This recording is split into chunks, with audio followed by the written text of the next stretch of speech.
कक्षा 10 में one liner की सीरीज में आज देखते हैं कृतिका पुस्तक, जो हमें दूसरी किस्तक सहायक वाचन के रूप में रहती है। उसमें से ऑब्जेक्टिव प्रश्न बहुत ज़्यादा आते हैं। 2 नंबर का एक प्रश्न आएगा और 5-6 नंबर का अपने को क्या आएंगे, ऑब्जेक्टिव प्रश्न ही आएंगे।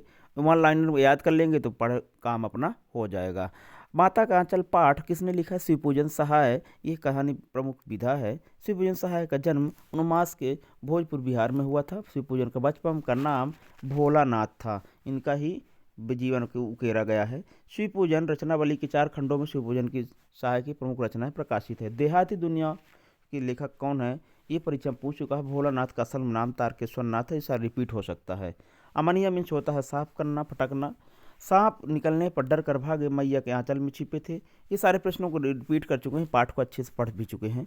फिर भी जल्दी जल्दी देख लेते हैं, फटाफट रिवीजन में काम आएगा। भोलानाथ अपने साथियों को देखकर सिसकना भूल जाते थे। क्या भूल जाते थे? सिसकना भूल जाते थे। जब छोटे बच्चे सिसकते हैं। सांप निकलने पर डर कर भागे, भोलानाथ मैया के आंचल में छिपे। क्योंकि बालकों का सहज स्वभाव होता है, वे साथियों को शरारत व मस्ती देखकर सब भूल जाते हैं। भोलानाथ के पिता फूल के कटोरे में खिलाते थे। माता का जलपाठ में 2 लड़के मिलकर क्या खींचते थे? मोठ खींचते थे। भोलानाथ के पिता किसके भक्त थे? शिव जी के भक्त थे, इसलिए उनको भोला बना देते थे।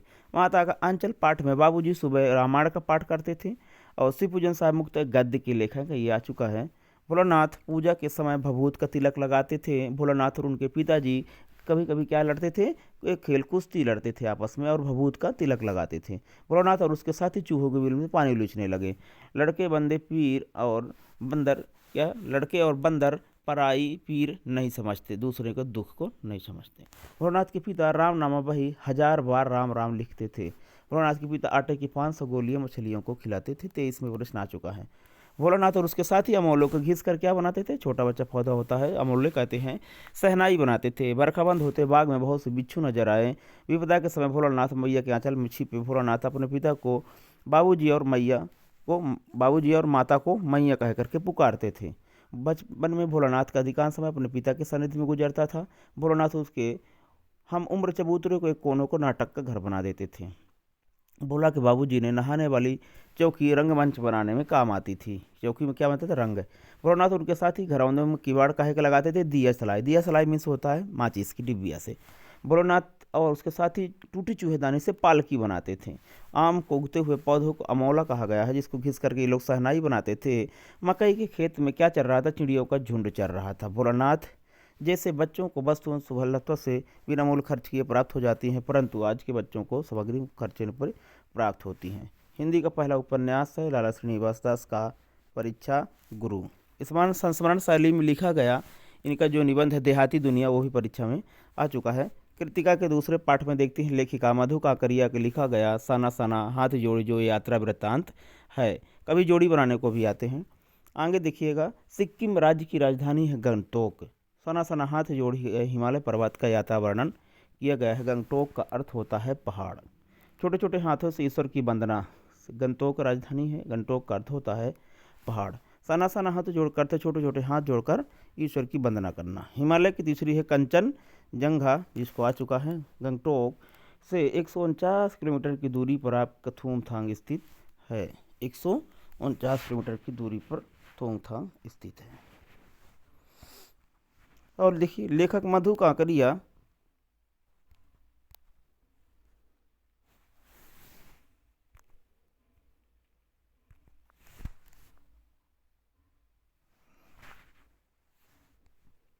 लेखक मधु काकरिया क्या कर रही थी?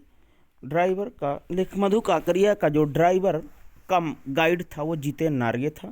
सफ़ेद बौद्ध पताकाएँ शांति और अहिंसा का प्रतीक होती हैं। बुद्धिस्ट की मृत्यु होने पर 108 पताकाएँ श्वेत पताकाएँ फहराई जाती हैं। श्वेत पताकाएँ का एक बौद्ध पताकाएँ का एक प्रतीक होती है शांति और अहिंसा का। मरने पर क्या होती है? 108 श्वेत पताकाएँ फहरा दी जाती हैं। शुभ कार्य के लिए रंगीन पताकाएँ होती हैं। कवि लोंग स्ट्रांग गाइड फिल्म हुई थी, परीक्षा में पूछ चुका है, इसको याद रखिएगा। बेरे भील का है प्रेयर को घुमाने से सारे पाप धुल जाते हैं, इसको धर्म चक्र भी कहते हैं। प्रेयर भील मतलब सभी पाप धुल जाएंगे आपको, जिसको धर्म चक्र भी कहते हैं। सिलीगुड़ी से हमारे साथी तीस्ता नदी मिली। शिखर से गिरता वट 7 सिस्टर वाटरफॉल, जो कि मेघालय में है। थूमथांग की घाटियों में प्रियता रुड्रो रूडोडेंड्रों के फूल मिले थे वहाँ, जब लेखिका वहाँ चढ़ गई थी हिमालय की चोटियों में। लेखक ने गंगटोक को मेहनत कर बादशाहों का शहर कहा है। मड़ी के कुत्ते विशेषज्ञ चांदनी रात में भौंकते हैं। क्या बताया था? चांदनी रात में जो पहाड़ी कुत्ते होते हैं भौंकते हैं। गंगटोक को मेहनत कर बादशाहों का शहर क्यों कहा गया है? ये प्रश्न बनता है 2 नंबर में। जितेंद्र देवी देवताओं के निवास के स्थान को खेदुम बताया है। लेखिका मधुकर निशाना सना हाथ जोड़ एक नेवाली युवती से सीखे थे। पहाड़ी इलाके के जीवन कठोर है। कई युवतियाँ बोकू जो सिक्किम परिधान है बोकू पहन करके चाय की पत्तियाँ तोड़ रही थी। लायोंग से लेखिका के साथ तीस्ता नदी एक छोटे के साथ आई थी। कटाव यानी भारत का स्विट्जरलैंड। कटाव लायोंग से 500 फीट की ऊंचाई पर है। मिल्टन ने ये सुंदरता देखते हुए लिखा है कि शैतान भी उसे देख कर ठगा सा रह जाता है और दूसरों का अलवंगल करने की वृत्ति भूल जाता है। पेरी भेटुला का अर्थ होता है फिर मिलेंगे। मंजिल से कहीं दूर रोमांचक होता है मंजिल तक का सफर। ये प्रश्न खालिस्तान में आया है। जब सिक्किम स्वतंत्र रजवाड़ा था तब टूरिस्ट वहाँ उद्योग फला फूला नहीं था। चलिए, कटाव को बर्फ ढकी चांदी की तरह चमकते रहते हैं। कटाव इसलिए कटाव को भारत का स्विट्जरलैंड कहा है। पर्वतीय सुंदरता मन को भाती है। सिक्किम के लोग को विश्वास गंदी फैलने से मृत्यु हो जाती है। कटाव आगे बढ़कर लेखिका के इक्की दुक्की फौजी छावनी देखने को मिली। कटाव जाने का मार्ग बहुत ही दुर्गम है। हिमपात का आनंद लेने की आशा से लेखक लांचुंग पहुंची थी। रसमयी बातों के उनके मन में सम्मोहन जगा रही थी। लायोंग से सुबह बेहद शांत और सुरम्य होती है। भारतीय आर्मी कप्तान शेखर दत्ता ने थुमथांग से टूरिस्ट स्पॉट बनाने का सहयोग किया। खेदुम एरिया लगभग 1 किलोमीटर का है। काबिलोंग स्टॉप में काहे की फिल्म की शूटिंग हुई थी?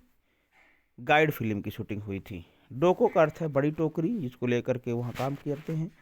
पहाड़ों पर रास्ता बनाना दुर्गसाध्य कार्य है। लेखिका ने एक बार पलामू और गुमला के जंगलों में पीठ बांधे बच्चों की तलाश में डोलती आदिवासी युवतियों को देखा था। गंगटोक क्या होता है? एक पर्वतीय स्थल है जिसको जो सिक्किम की राजधानी है। इसका अर्थ होता है पहाड़ और वहाँ मेहनत बहुत कठिन होती है। देखिए यहाँ लिखा हुआ है गंगटोक एक पर्वतीय स्थल है। पर्वतीय क्षेत्र होने के नाते यहाँ की स्थितियाँ बड़ी कठिन है। अपनी ज़रूरतों पूरी करने के लिए लोग कड़ी मेहनत करनी पड़ती है। यहाँ के लोग मेहनत करने से घबराते नहीं हैं।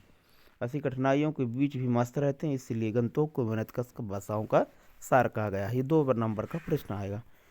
अगला है लेखक कृतिका का मैं क्यों लिखता हूँ। सच्चिदानंद हीरानंद बादशाह अज्ञे जी का एक निबंध है। अज्ञे का जन्म 1911 में मध्य उत्तर प्रदेश के देवरिया में हुआ था। क्रांतिकारी आंदोलन के भाग लेने के कारण अज्ञे को जेल भी जाना पड़ा।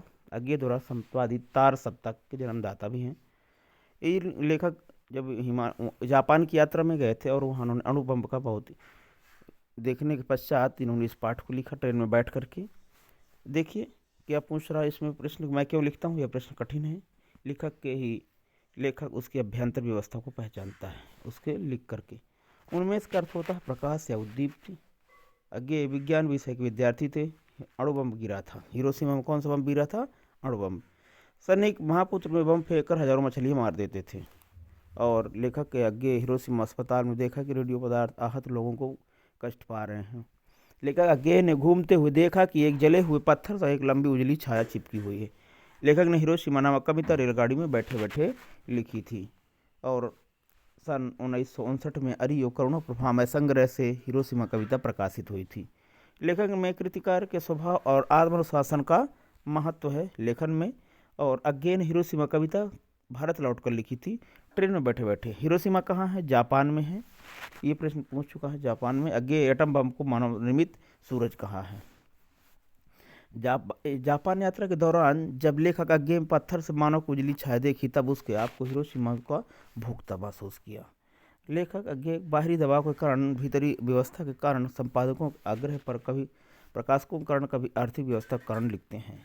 हिरोशिमा पर बम कब गिरा था? 6 अगस्त 1945 को। आज भी वहाँ बहुत दयनीय स्थिति है। चलिए इसी के साथ कृतिका का अध्ययन को वीडियो कई बार देखिएगा। जो प्रश्न छूट रहे हैं उनको भी अध्ययन करेगा। पाठ को एक बार पढ़ के अगर आप बैठेंगे तो सारी चीज़ें क्लियर हो जाएंगी। चलिए धन्यवाद। आज की सीरीज का ऑनलाइन यहाँ से कंप्लीट होता है। धन्यवाद।